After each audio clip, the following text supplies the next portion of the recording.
శ్రీ కనక మహాలక్ష్మి జ్యోతిష్యాలయం ప్రేమ వశీకరణ, స్త్రీ వశీకరణ, పురుష వశీకరణ, శత్రు వశీకరణ, వివాహం, సంతానం ఆలస్యం అవడం, విడాకులు, కోర్టు సమస్యలు, ధనం, బిజినెస్ సమస్యలు, స్త్రీ పురుషులకు ఎటువంటి నిగూఢ సమస్యలకైనా 100% రోజుల్లోనే పరిష్కారం చూపబడును. గురూజీ రామరాజు. Cell number 9059912955.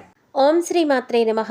ఛానల్లోకి స్వాగతం అండి. ఈ వీడియోలో మనం 2024లో ఉగాది ఎప్పుడు వచ్చింది, ఉగాది రోజున ధనస్సు రాశి వారు ఏ దేవుడిని పూజించాలి, ఏ స్తోత్రాలు చదవాలి, అలాగే ఈ రాశి వారు ఇంట్లో ఏ 2 వస్తువులు పూజా మందిరంలో పెట్టుకోవడం వల్ల దేవుడి అనుగ్రహాన్ని పొందుతారు అనే అంశాలతో పాటుగా ఏ చిన్న పరిహారం చేసుకోవటం వల్ల సంవత్సరం అంతా కూడా మంచి శుభ ఫలితాలు పొందవచ్చు అనే అంశాలను ఈ వీడియోలో మనం వివరంగా తెలుసుకుందాం. కానీ అంతకంటే ముందుగా మీరు కనుక మన ఛానల్ ఇప్పటి వరకు సబ్స్క్రైబ్ చేసుకోకపోతే సబ్స్క్రైబ్ చేసుకుని పక్కనే వచ్చిన బెల్ ఐకాన్ నొక్కి ఆల్ సెలెక్ట్ చేసుకుంటే మేము ఇలాంటి వీడియోస్ అప్లోడ్ చేయగానే ముందుగా మీ మొబైల్కి నోటిఫికేషన్ వస్తుంది. ఇక వివరాలకు వెళ్ళిపోతే 2024వ సంవత్సరంలో ఈ నెల అంటే ఏప్రిల్ 9వ తారీఖు మంగళవారం నాడు ఉగాది పండుగను జరుపుకోబోతున్నాం. చైత్రమాసంలోని శుక్లపక్షం 8వ తారీఖు ఏప్రిల్ 2024 రాత్రి 11:50 ప్రారంభమై మరుసటి రోజు అంటే ఏప్రిల్ 9వ తారీఖు రాత్రి 8:31 ముగుస్తుంది. ఉగాది రోజున ప్రతి ఒక్కరూ కూడా అభ్యంగన స్నానం చేయాలి. అయితే ముఖ్యంగా ఉగాది రోజున ఏ దేవుడిని పూజించాలి అనే సందేహం అందరిలో ఉంటుంది. ముందుగా ఉగాది అంటే తెలుగువారికి నూతన సంవత్సరం కాబట్టి గణపతి ప్రార్థనతో మొదలుపెట్టి ఉగాది రోజున కాలపురుషుడిని పూజించాలి. అనేక రకాల స్తోత్రాలతో భక్తి శ్రద్ధలతో కాలపురుషుడిని పూజించటం వల్ల విశేషమైన పుణ్య ఫలితం లభిస్తుందని పండితులు చెబుతున్నారు. కాలపురుషుడి స్తోత్రాలు అంటే ఏమిటి అనే సందేహం మీకు వస్తే కనుక విష్ణుమూర్తిని విశ్వవ్యాపకుడు అని కూడా అంటారు. అంటే ఈ ప్రకృతి మొత్తం కూడా విష్ణుమూర్తి వ్యాపించి ఉన్నాడు అని అర్థం. అందుచేత ఉగాది రోజున పురుష సూక్తం కానీ లేదా విష్ణు సహస్ర నామాలతో కానీ స్వామివారిని కొలిచినట్లయితే మీకు విశేషమైన పుణ్య ఫలితం లభిస్తుందని పండితులు చెప్తున్నారు. ఇటువంటి స్తోత్రాలు చదవటం రాని వారు విష్ణు సహస్ర నామాలను భక్తి శ్రద్ధలతో విన్నా కూడా విశేషమైన ఫలితాలు పొందవచ్చు. ఉగాది రోజున విష్ణుమూర్తికి తులసి మాలను కానీ లేదా తులసి దళాలు కానీ సమర్పించండి. అలాగే పూజా మందిరంలో లక్ష్మి, గణపతి, సరస్వతి ముగ్గురు ఉన్న ఫోటోకి గంధం కుంకుమలతో బొట్లు పెట్టి అలంకరించి మల్లెపూల మాలను వేయటం వల్ల విశేషమైన ఫలితాలను పొందవచ్చు. అదృష్టం కలిసి వస్తుంది.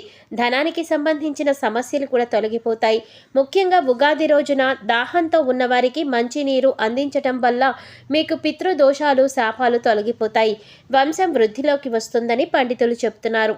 అలాగే మీకు వీలైతే ఒక కొత్త కుండ తీసుకువచ్చి దాన్ని పసుపు కుంకుమలతో అలంకరించి కుండ నిండా నీరు పోసి అందులో పసుపు కుంకుమ అక్షతలు వేసి బ్రాహ్మణుడికి నీటితో సహా ఆ కుండను దానం ఇవ్వాలి. ఇలా దానం ఇచ్చే సమయంలో కుండ మీద ఒక కొబ్బరి బోండానికి దారం చుట్టి ఆ కొబ్బరి బోండాన్ని కుండ మీద పెట్టి దానం ఇవ్వాలి.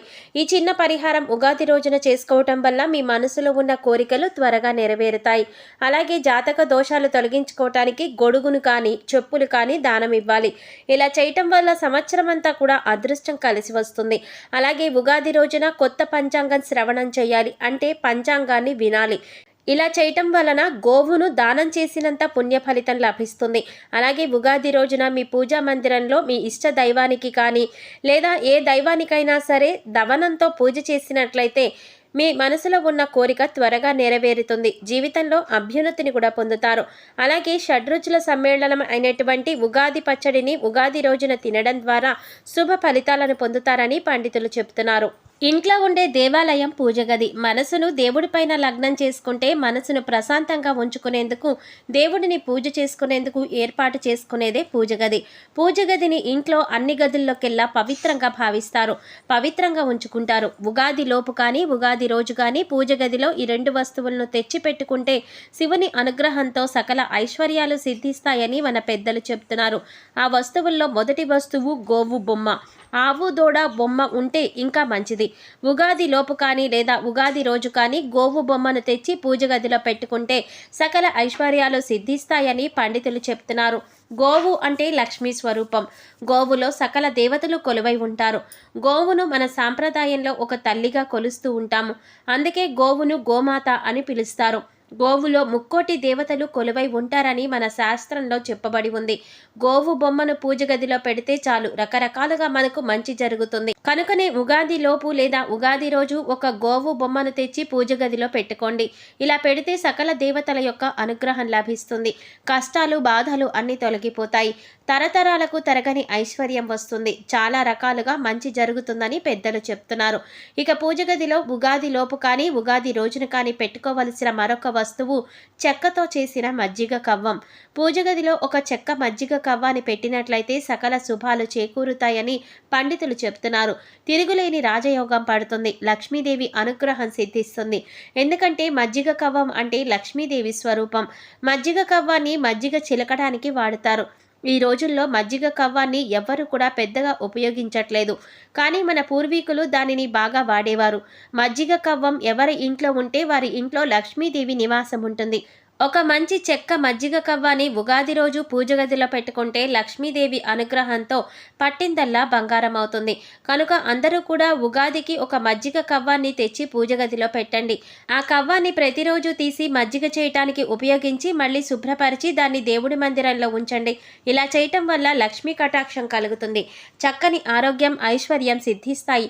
కనుక ఉగాదికి ఈ 2 వస్తువులు తెచ్చి అందరూ కూడా పూజ గదిలో పెట్టుకొని సకల దేవీ దేవతల అనుగ్రహం అష్టైశ్వర్యాలను పొంది ఆనందంగా జీవించండి. ఇంతటి పవిత్రమైన ఉగాది రోజు ఇంట్లో ఈ వస్తువులు తెచ్చుకుని ఇంట్లో పెట్టుకుంటే మంచిదని, దేవతల అనుగ్రహం కలుగుతుందని శాస్త్రాలు చెప్తున్నాయి. ఉగాదిలోపు ఒక దక్షిణావృత శంఖాన్ని ఇంటికి తెచ్చుకుంటే అదృష్టం కలుగుతుంది. దక్షిణావృత శంఖం ఎంతో ప్రత్యేకమైనది. ఉగాదిలోపు ఇంటికి తెచ్చుకుని పూజ గదిలో పెట్టుకుంటే లక్ష్మీదేవి ప్రసన్నమవుతుంది. విష్ణుమూర్తి అనుగ్రహంతో మీరు ధనవంతులుగా మారిపోతారు. కావున మీరు కూడా ఉగాదిలోపు లేదా ఉగాది రోజున ఒక దక్షిణావృత శంఖాన్ని తెచ్చుకుని పూజ గదిలో పెట్టుకుంటే ఆ పరమేశ్వరుని యొక్క అనుగ్రహం తప్పకుండా కలుగుతుంది. మంగళప్రదమైన వస్తువులంటే లక్ష్మీదేవికి ఎంతో ఇష్టం. అందుకే ఉగాదిలోపు లక్ష్మీ గవ్వలు, గోమతి చక్రాలు, తామర గింజలు వంటి లక్ష్మీప్రదమైన వస్తువులను ఇంటికి తెచ్చుకుంటే లక్ష్మీదేవి అనుగ్రహం లభిస్తుంది. ఇలా చేసినట్లయితే మీకుండే దరిద్రమంతా కూడా తొలగిపోతుంది. శివపార్వతుల అనుగ్రహం కూడా లభిస్తుంది. కనుక ఉగాదిలోపు కానీ ఉగాది రోజు కానీ ఇంట్లో ఈ వస్తువులు పెట్టుకుంటే ఎంతో మంచిది. మీకు సకల శుభాలు కలుగుతాయి. ఈ వస్తువుల్లో ఏ ఒక్క వస్తువును ఇంటికి తెచ్చుకున్నా శుభం కలుగుతుంది. కానీ మీకు ఇంట్లో ఇప్పటికే ఈ వస్తువులు ఉంటే అవసరం లేదు.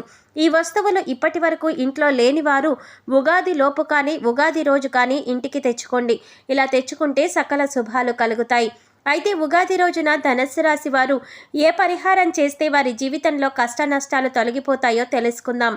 ఏ పని మొదలుపెట్టినా ఆటంకాలు లేకుండా ఉండాలంటే గణపతిని ముందుగా ప్రార్థించాలి. ఈ విషయం మనందరికీ తెలిసిందే. అయితే ఉగాది రోజున మీకు వీలైతే గుడికి వెళ్ళి వినాయకుడికి గరికెను సమర్పించండి. ఎర్రటి పూలతో అష్టోత్తరం చేయించుకోండి. గుడిలో నివేదన పెట్టిన తీపి పదార్థాలను మీరు స్వీకరించండి. లేదు గుడికి వెళ్ళడానికి వీలు కాకపోతే మీ ఇంట్లోనే పూజా మందిరంలో వినాయకుడికి గరికెను సమర్పించండి. అలాగే ఎర్రటి పుష్పాలతో పూజ చేయండి. గణపతి స్తోత్రాలను అష్టోత్తరాన్ని చదువుకోండి. అలాగే ఇంట్లో మీరు వినాయకుడికి చిన్న బెల్లం ముక్క నివేదన చేయండి. దాన్ని ప్రసాదంగా ఇంటిల్లిపాది తీసుకోండి. ఇలా చేయటం వల్ల మీకు ఉగాది నుంచి కూడా కొత్త సంవత్సరం అంతా కూడా ఎటువంటి ఇబ్బందులు ఆటంకాలు లేకుండా సంతోషంగా జీవిస్తారు. సో చూసారు కదండి, ఉగాది లోపు కానీ లేదా ఉగాది రోజు కానీ ధనుస్సు రాశి వారు ఏ వస్తువులను ఇంట్లోకి తెచ్చుకోవాలి, అలాగే ఉగాది రోజున ఏ దేవుడిని ఏ విధంగా పూజించాలి, ఎలాంటి ఆచారాలు పాటించాలి అనే అంశాలతో పాటుగా ఎటువంటి చిన్న పరిహారం చేసుకోవడం వల్ల సంవత్సరం అంతా కూడా మీకు దైవానుగ్రహం కలుగుతుంది అనే అంశాలను ఈ వీడియోలో మనం వివరంగా తెలుసుకున్నాం కదా. ఈ వీడియో మీకు నచ్చినట్లయితే లైక్ చేసి మీ ఫ్రెండ్స్ అండ్ ఫ్యామిలీ మెంబర్స్లో ధనుస్సు రాశి వారు ఎవరైనా ఉంటే వారితో మర్చిపోకుండా ఈ వీడియోని షేర్ చేసుకోండి. అలాగే ఇప్పటి వరకు మన ఛానల్ కనుక సబ్స్క్రైబ్ చేసుకోకపోతే సబ్స్క్రైబ్ చేసుకుని పక్కనే వచ్చిన బెల్ ఐకాన్ నొక్కి ఆల్ సెలెక్ట్ చేసుకుంటే మేము ఇలాంటి వీడియోస్ అప్లోడ్ చేయగానే ముందుగా మీ మొబైల్కి నోటిఫికేషన్ వస్తుంది. మరో చక్కటి వీడియోతో మళ్ళీ కలుద్దామండి. ఓం శ్రీమాత్రే నమః.